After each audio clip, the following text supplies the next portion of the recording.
नमो भगवते वासुदेवाय। आज हम श्री गर्ग संहिता के माधुर्य खंड का दूसरा अध्याय सुनेंगे। इसमें हम सुनेंगे ऋषि रूपा गोपियों का उपाख्यान, वंगदेश के मंगल गोप की कन्याओं का नंदराज के व्रज में आगमन तथा यमुना जी के तट पर रास मंडल में प्रवेश। तो आइए शुरू करते हैं। श्री नारद जी कहते हैं, मैथिल, अब तुम ऋषि रूपा गोपियों की कथा सुनो।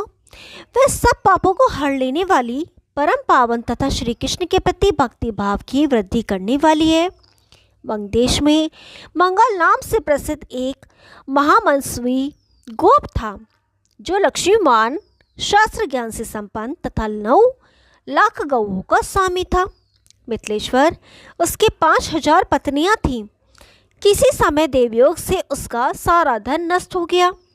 चोरों ने उसकी गौओं का अपहरण कर लिया।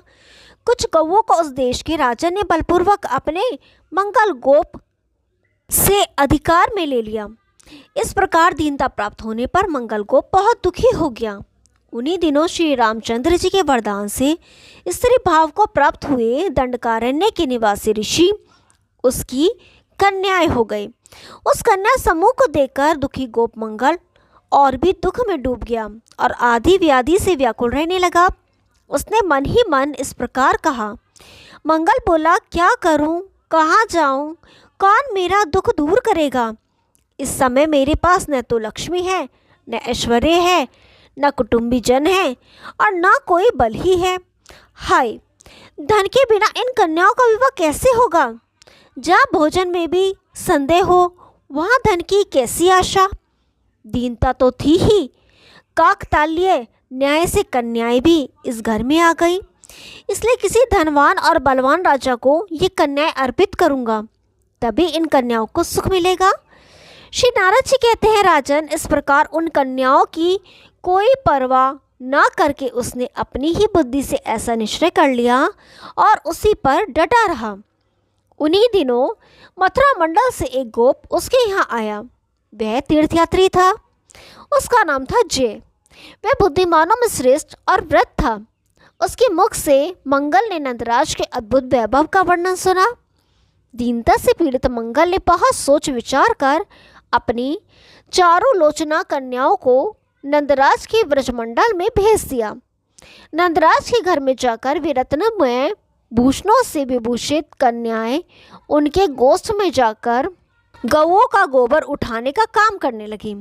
वह सुंदर श्री कृष्ण को देखकर उन कन्याओं को अपने पूर्व जन्म की बातों का स्मरण आया और वे श्री कृष्ण की प्राप्ति के लिए नित्य यमुना जी की सेवा पूजा करने लगी। तदंतर एक दिन श्यामल अंगों वाली विशाल लोचना यमुना जी उन सबको दर्शन दे वर प्रदान करने के लिए उद्यत हुई। उन गोप कन्याओं ने यह वर मांगा कि व्रजेश्वर नंदराज के पुत्र श्री कृष्ण हमारे पति हो। तब तथास्तु कहकर यमुना वहीं अंतर्धान हो गई। वे सब कन्याएं वृंदावन में कार्तिक पूर्णिमा की रात को रास मंडल में पहुंची। वहां श्री हरि ने उनके साथ उसी तरह विहार किया जैसे देवनांगनाओं के साथ देवराजेंद्र किया करते हैं। ओम नमो भगवती वासुदेवाय। अब तीसरा अध्याय। इसमें हम सुनेंगे मैथिली रूपा गोपियों का आख्यान, चीर हरण लीला और वरदान प्राप्ति। तो आइए शुरू करते हैं। श्री नारद जी कहते हैं, राजन, मैथिल श्रेवर, अब मिथिला देश में उत्पन्न गोपियों का आख्यान सुनो। यह दशाश्वमेध तीर्थ पर स्नान का फल देने वाला और भक्ति भाव को बढ़ाने वाला है।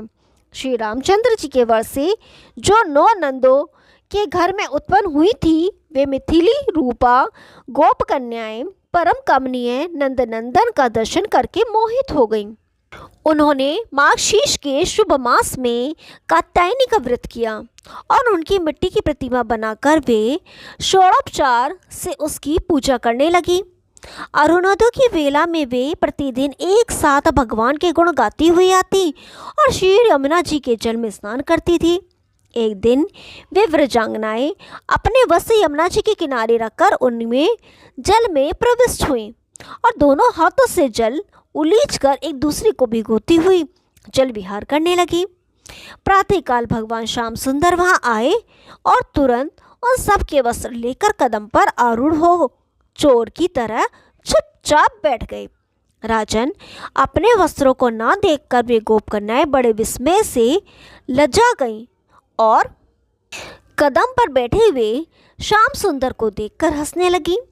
तब वृक्ष पर बैठे हुए श्री कृष्ण उन गोपियों से कहने लगे, तुम सब लोग यहाँ आकर अपने अपने कपड़े ले जाओ, अन्यथा मैं नहीं दूंगा।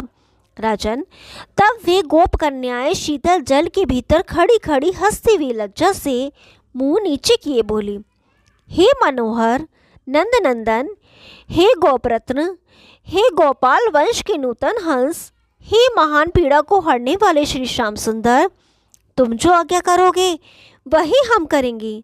तुम्हारी दासी होकर भी हम यह वस्त्रहीन होकर कैसे रहे? आप गोपियों के वस्त्र लूटने वाले और माखन चोर हैं। व्रज में जन्म लेकर भी बड़े रसिक हैं। वह तो आपको छू भी नहीं सका है। हमारा वस्त्र हमें लौटा दीजिए, नहीं तो हम मथुरा नरेश के दरबार में आपके द्वारा इस अवसर पर की गई भारी अनीति की शिकायत करेंगी।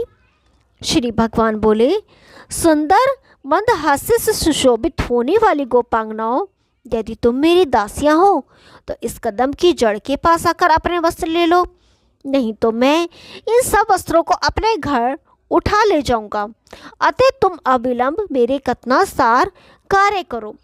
श्री नारद जी कहते हैं, राजन, तब वे सब व्रजवासिनी गोपियां अत्यंत कांपती हुई जल से बाहर निकली और आनस शरीर हो हाथों से योनि को ढककर शीश से कष्ट पाते हुए श्री कृष्ण के हाथ से दिए गए वस्त्र लेकर उन्होंने अपने अंगों में धारण किए। इसके बाद श्री कृष्ण को लजीली आंखों से देखती हुई वहां मोहित हो खड़ी रहीं। उनके परम प्रेम सूचक अभिप्राय को जानकर मंद मंद मुस्कुराते हुए श्याम सुंदर श्री कृष्ण उन पर चारों ओर से दृष्टिपात करके इस प्रकार बोले, गोपांगनाओं, तुमने माघशीर्ष मास में मेरी प्राप्ति के लिए जो कात्यायनी व्रत किया है वह अवश्य सफल होगा, इसमें संशय नहीं है। परसों दिन में वन के भीतर यमुना के मनोहर तट पर मैं तुम्हारे साथ रास करूंगा, जो तुम्हारा मनोरथ पूर्ण करने वाला होगा। यूँ कहकर परिपूर्णतम श्री हरि जब चले गए, तब आनंदोल्लास से परिपूर्ण हो मंदहास की छटा बिखेरती हुई वे समस्त गोप बालाएं अपने घरों को गईं। ओम नमो भगवते वासुदेवाय। चौथा अध्याय कल सुनेंगे। तब तक के लिए नमस्कार।